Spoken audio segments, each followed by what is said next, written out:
Salut toi! À partir de quand est-ce qu'on peut lire le tarot aux autres? Franchement, c'est une question qu'on me pose tout le temps, tous les débutants me posent cette question. Et peut-être que si tu regardes cette vidéo, parce que je t'ai mis un titre quand même qui faisait référence à ça, est-ce que toi t'hésites encore?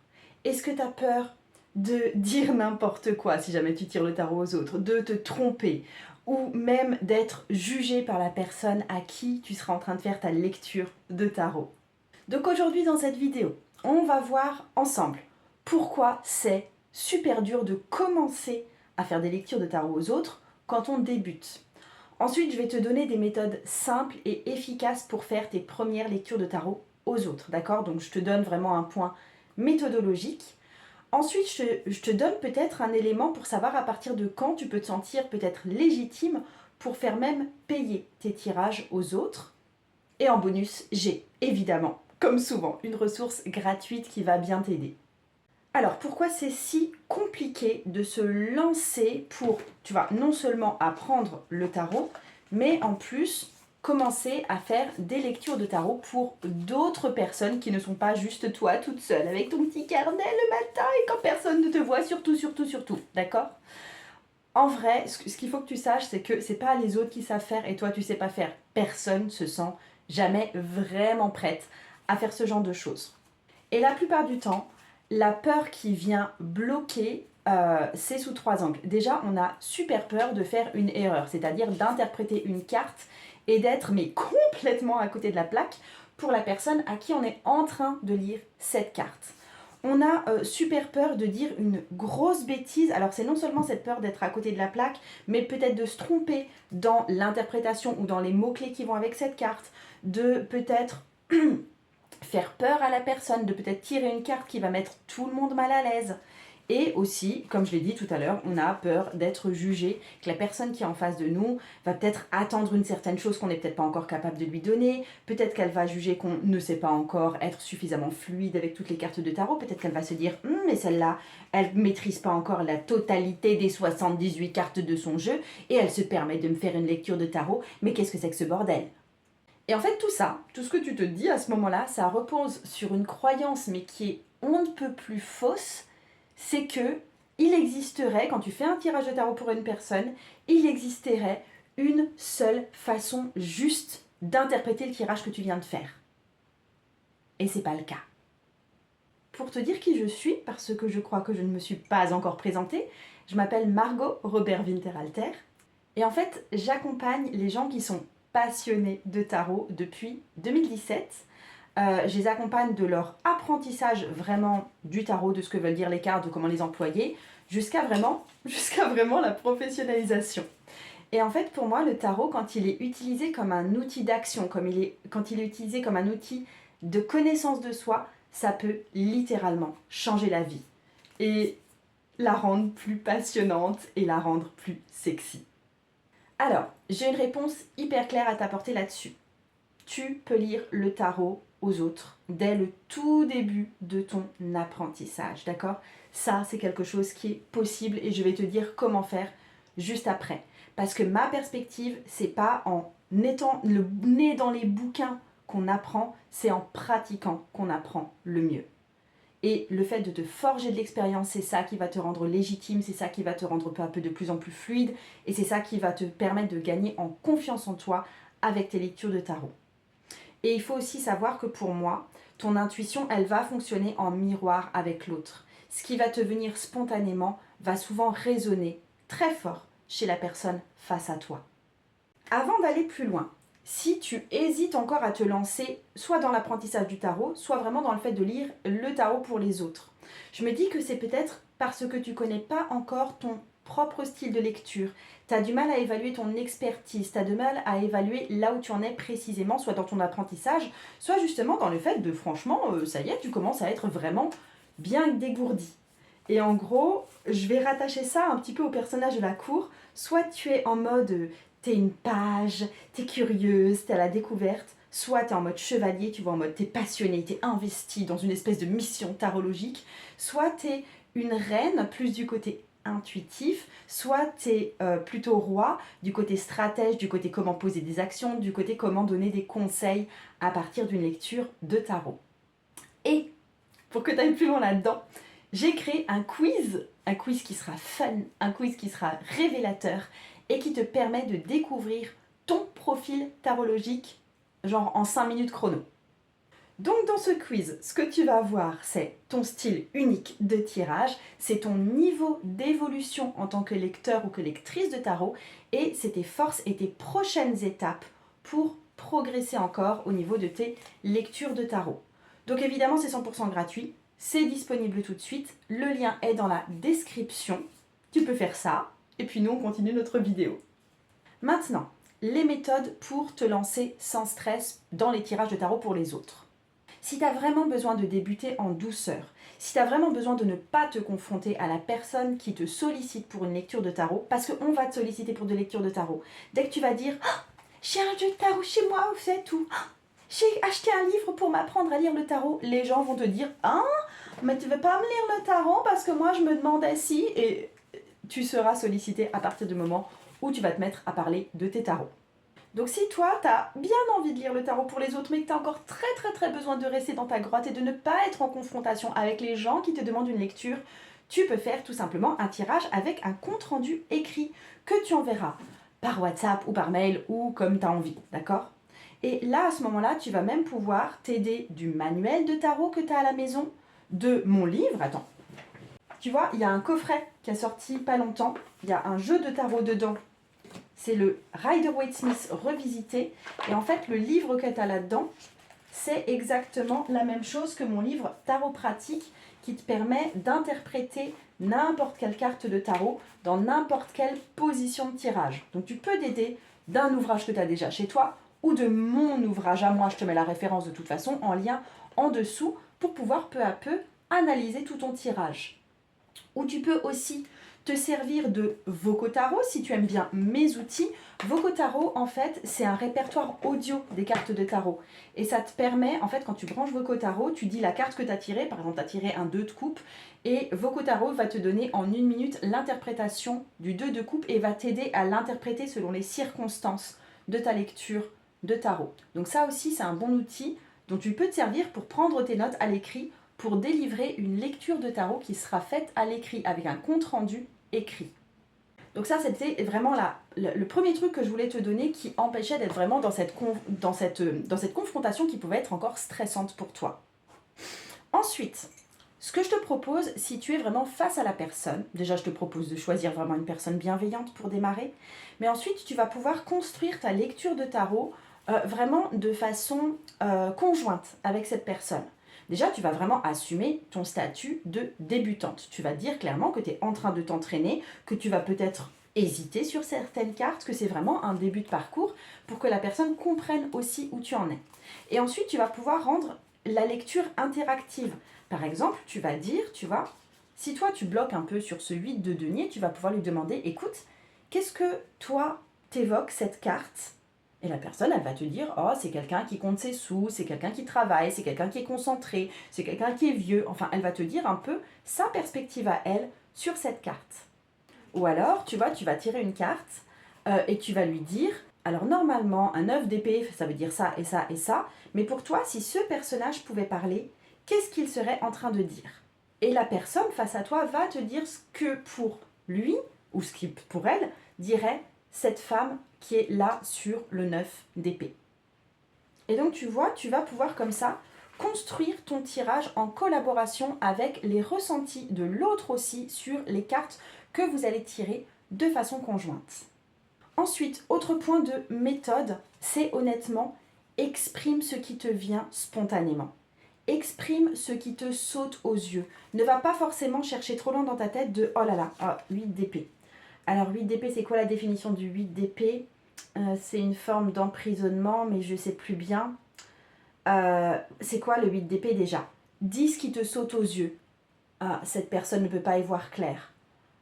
Cette personne a la tête baissée comme si elle n'avait pas d'autre possibilité d'avenir dans sa vie. Cette personne est encerclée par des épées et sans doute qu'elle se sent prisonnière. Tu vois, tu vas dire l'émotion que tu ressens face à cette carte, ce qui te saute aux yeux directement. Et des fois, tu vas être amené à dire des choses, tu vois, du style « elle se sent enfermée dans cette situation », ça va te sembler absurde, ça va te sembler flou pour toi. mais ça va faire absolument sens pour l'autre. À partir du moment où tu accroches au niveau de tes ressentis à toi, à partir du moment où tu te dis ce que te dit cette carte, souvent c'est là où ça va le mieux percuter avec ce qu'est en train de ressentir ton consultant. Je te donne un autre exemple. Là, j'ai un valet de bâton, donc un page de bâton, et à la place de dire oh, c'est un redémarrage, c'est quoi de nouveau le page de bâton, c'est une hésitation, c'est une jeunesse, c'est je sais plus, puis les personnages de la course c'est compliqué en plus, je sais plus bien, tu vas juste te brancher à cette carte et tu vas dire que ce que tu ressens. C'est quelqu'un qui commence un chemin, c'est quelqu'un qui est vraiment en démarrage d'une nouvelle aventure. Il est probable que tu te sentes comme ça en ce moment. Et tu vois, là, ça va résonner tout de suite beaucoup plus avec la personne avec qui tu lis le tarot. Quand vraiment, tu as l'impression de dire des choses du style « Ouais, je vois, ça c'est le début d'une nouvelle aventure, tu es au début d'une nouvelle aventure, et en même temps, tu te sens un petit peu restreinte, un peu prisonnière, comme si tu n'arrivais pas à voir de quoi le futur pourrait être fait. » Tu vois, ça peut t'arriver de dire des choses comme ça, et tu as l'impression de dire n'importe quoi, parce que tu vois pas du tout à quoi ça correspond dans la vie de la personne que tu as face à toi, qui est souvent au tout départ quand même une personne que tu connais bien. Ça peut être ta meilleure copine, ça peut être ta sœur, ça peut être ton papa, tu vois, ça peut être vraiment des personnes que tu connais bien, et du coup tu es face aux cartes et tu te dis mais de quoi je suis en train de leur parler. Alors oui, je suis en train de parler de mes ressentis, je vois bien que ça fait tilt chez la personne, mais je ne sais pas si je suis en train de parler de leur maison par exemple, je ne sais pas si je suis en train de parler d'avenir professionnel, je ne sais pas si je suis en train de parler d'amour, aucune idée. La phrase magique que je dis dans ces cas-là, parce que ça m'est extrêmement souvent arrivé, la majorité de mes tirages sont gouvernés par ce genre d'impression, je dis pour couper court quelque part à ce truc mental du style mais punaise, je sais absolument pas de quoi je suis en train de parler là, je dis écoute, je vais te dire ce que je vois et ce que je ressens avec ces cartes, je vais te dire ce que j'entends avec ces cartes, je vais te dire ce que ces cartes me transmettent. Et tu vois, je sais pas bien de quoi je parle, mais toi, je sais que tu vois de quoi je parle.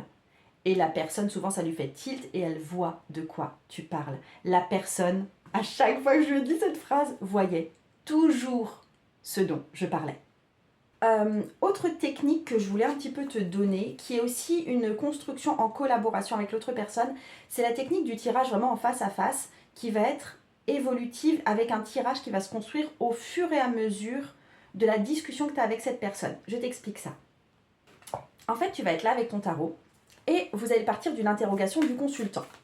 Du style, la personne, elle va te dire j'aimerais vendre ma maison, comment est-ce que je dois m'y prendre pour que ce soit le plus efficace possible, d'accord? Donc elle va, ok, c'est une interrogation par rapport au fait de vendre sa maison, elle veut savoir un peu comment faire. C'est vraiment une illustration, d'accord? Et du coup, toi, tu vas battre ton jeu et vous allez... Alors, soit tu étends ton jeu, c'est elle qui tire la carte, soit c'est toi qui tire la carte. Ça, je m'en fiche. Le truc de qui est-ce qui tire précisément la carte, c'est selon ton protocole à toi, là où toi, tu te sens le plus à l'aise. Si tu as envie que la personne touche le jeu, eh ben, choisis la carte. Si c'est toi qui touche ton jeu et uniquement toi, c'est toi qui tire la carte, d'accord? Pas de souci avec ça. Donc, tu vas tirer une première carte en te concentrant sur cette question de mais comment faire pour vendre cette maison de façon rapide et efficace. Et du coup, la carte que tu vas tirer, ici j'ai un roi de bâton, va donner un premier élément de réponse ou va permettre de voir comment la personne se situe face à sa question. Par exemple, ici, tu vas pouvoir lui dire, mais écoute, il est probable que tu connaisses un bon agent immobilier dans ton entourage, ou peut-être que ton père peut peut-être t'aider et te donner des conseils là-dessus. Ou alors, ça va être tout à fait autre chose, ça va dépendre de ta façon de ressentir la carte et de ce que va en dire aussi l'autre personne. Ça peut vouloir dire, écoute, visiblement, tu as besoin, c'est toi qui vas t'en occuper. Tu comptes peut-être un peu trop sur ton conjoint, peut-être que tu comptes un peu trop sur justement un agent immobilier ou bien des agents extérieurs. Je pense que c'est toi qui dois prendre le lead, c'est toi qui dois apprendre à présenter ta maison, c'est toi qui dois être celle qui démontre de l'envie d'une vente, tu vois. Donc ça peut être quelque chose comme ça. Ok ? Donc tu donnes un premier élément de réponse par rapport à cette envie de vente de maison. Ok ? Et ensuite, ça, tu vois ce que je viens de te dire, imaginons que ce soit le truc de ouais, tu dois prendre le lead et c'est toi qui dois être la vendeuse dans cette histoire-là. tu vas forcément entrer dans une espèce de dialogue avec la personne que tu as en face de toi. Et la personne qui est en face de toi va te dire, ouais, mais justement, moi j'ai un petit peu de mal parce que, en fait, moi j'ai très envie de la vendre et mon conjoint, il reconnaît qu'il a besoin de vendre cette maison, mais il n'a pas tellement envie de la vendre et tu vois, je le sens un peu freiné et du coup, je me pose des questions à ça. Ok, du coup, est-ce que tu veux qu'on poursuive avec une question du type, comment me positionner quand il s'agit de vendre la maison par rapport à mon conjoint? Ah ouais, ça c'est une bonne idée. Ok. Donc, par rapport à cette histoire de vente de maison, comment est-ce qu'on va pouvoir se positionner face à son conjoint? Et là, tu tires une deuxième carte, mais tu vois, vous avez élaboré ensemble le tirage de cette deuxième carte. Deuxième carte, As de bâton.